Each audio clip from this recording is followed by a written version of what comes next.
اللہ تبارک و تعالی قرآن مقدس کے اندر ارشاد فرماتا ہے، یا ایھا الذین آمنوا اذکروا اللہ ذکرا کثیرا، اے ایمان والو اللہ کا خوب خوب ذکر کرو، خوب خوب ذکر کرو۔ صبح اٹھو تو رب کا ذکر کرو، شام سو تو رب کا ذکر کرو، کھاؤ تو رب کا ذکر کرو، پیو تو رب کا ذکر کرو، چلو تو رب کا ذکر کرو۔ حتیٰ کہ ہر ایک ذکر کی دعا ہے۔ مسجد میں داخل ہو تو ذکر کرو، مسجد سے نکلو تو ذکر کرو، کھا کر فارغ ہو تو ذکر کرو، دعائیں ہیں دعائیں۔ مسجد میں داخل ہوں تو دعا پڑھنی چاہیے، اللہم افتح لی ابواب رحمتک، اور جب مسجد سے نکلیں تو پڑھنی چاہیے، اللہم انی اسألک من فضلک، اور جب کھانا کھانے کے لیے بیٹھیں تو دعا پڑھنی چاہیے، بسم اللہ لا یضر مع اسمہ شیئا فی الارض ولا فی السماء۔ اگر یہ یاد نہ ہو تو صرف اتنا پڑھ لے، بسم اللہ وعلی برکت اللہ، اور جب کھانا کھا کر فارغ ہو تو دعا پڑھے، الحمدللہ الذی اطعمنا وسقانا وہدانا وکفانا وجعلنا من المسلمین۔ یہ دعا پڑھنی چاہیے۔ جب دودھ پیئیں تو دعا پڑھیں، اللہم بارک فیہ وزدنا منہ۔ ہر ایک کی دعائیں ہیں، ہر ایک کا ذکر ہے۔ یہ جو ہم یہاں پر ذکر خدا کرنے کے لیے بیٹھے ہیں، اس کی کیا فضیلت ہے۔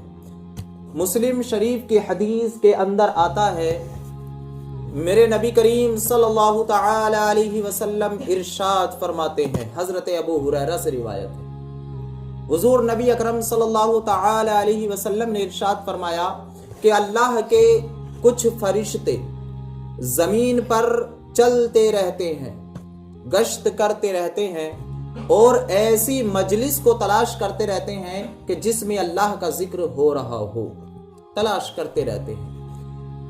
تلاش کرتے کرتے جب انہیں ایسی مجلس مل جاتی ہے، ایسی محفل مل جاتی ہے جس میں اللہ کا ذکر ہو رہا ہوتا ہے، تو تمام کے تمام فرشتے اس مجلس میں، اس محفل میں آ جاتے ہیں، اور اس مجلس میں آنے کے بعد ان لوگوں کے ساتھ بیٹھ جاتے ہیں، اور جتنے لوگ اس مجلس میں اللہ کا ذکر کرنے یا سننے والے ہوتے ہیں، سب کے سب لوگوں کو وہ اپنے نورانی پروں سے ڈھانپ لیتے ہیں۔ سبحان اللہ، نورانی پروں سے ڈھانپنے کے بعد اتنے فرشتے وہاں پر ہو جاتے ہیں کہ زمین سے لے کر آسمان تک نورانی فرشتوں کی قطاریں لگ جاتی ہیں، اور وہ اسی طرح اللہ کا ذکر سنتے رہتے ہیں۔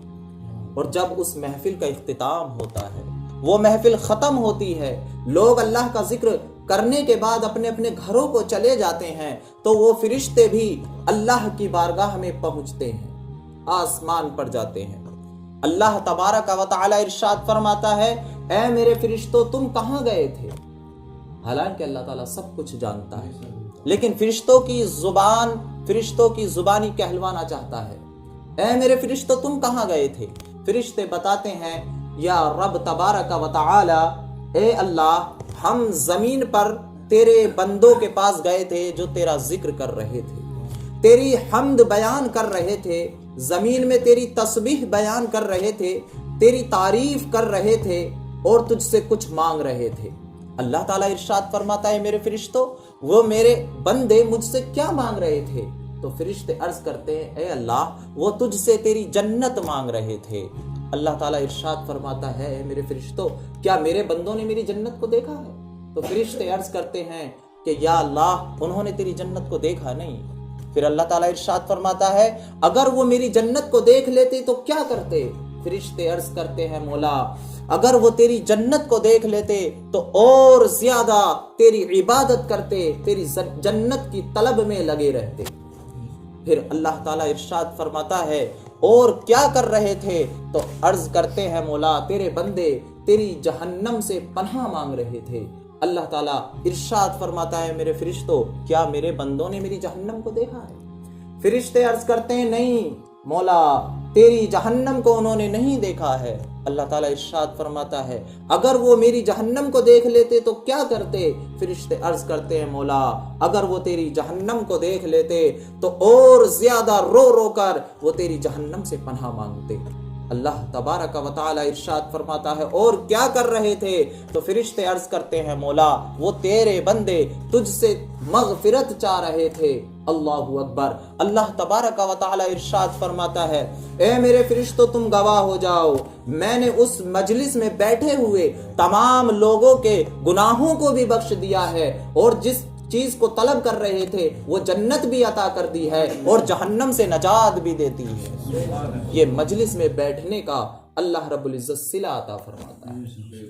اور آگے سنیے، فرشتے پھر عرض کرتے ہیں یا اللہ اس مجلس میں کچھ لوگ ایسے بھی تھے جو بہت گناہگار تھے، وہ تیرا ذکر سننے کے لیے نہیں آئے تھے بلکہ راستے سے گزر کر جا رہے تھے، انہیں کسی مجلس میں بیٹھے ہوئے آدمی سے کام تھا، اس کے آدمی کے پاس آ کر بیٹھ گئے تھے۔ اللہ تعالیٰ ارشاد فرماتا ہے میرے فرشتوں تم گواہ ہو جاؤ، اس مجلس میں بیٹھنے والے اتنے برکت والے ہو گئے کہ ان کے ساتھ گناہگاروں کو بھی میں نے بخش دیا ہے۔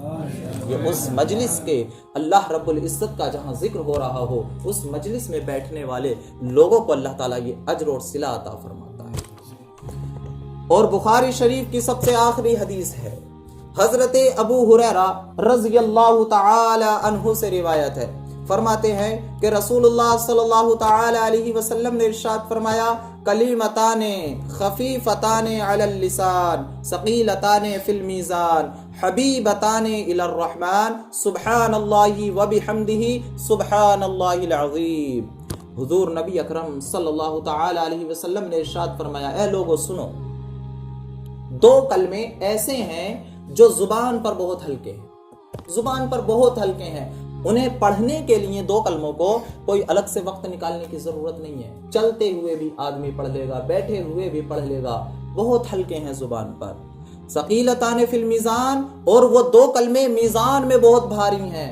میزان جو بروز محشر ایک ترازو رکھا جائے گا، ترازو اسے بولتے میزان، اس میں انسان کے اچھے اور برے اعمال تولے جائیں گے۔ ایک بات اور یاد رکھیں، ہم یہاں پر ترازو کے اندر کچھ تولتے ہیں تو جو چیز بھاری ہوتی ہے، زیادہ ہوتی ہے، وہ والا پلہ نیچے جاتا ہے، لیکن حشر کا ترازو الٹا ہوگا، وہاں جو چیز زیادہ ہوگی، وزنی ہوگی، وہ پلہ اوپر جائے گا، وہاں کا ترازو الٹا ہوگا۔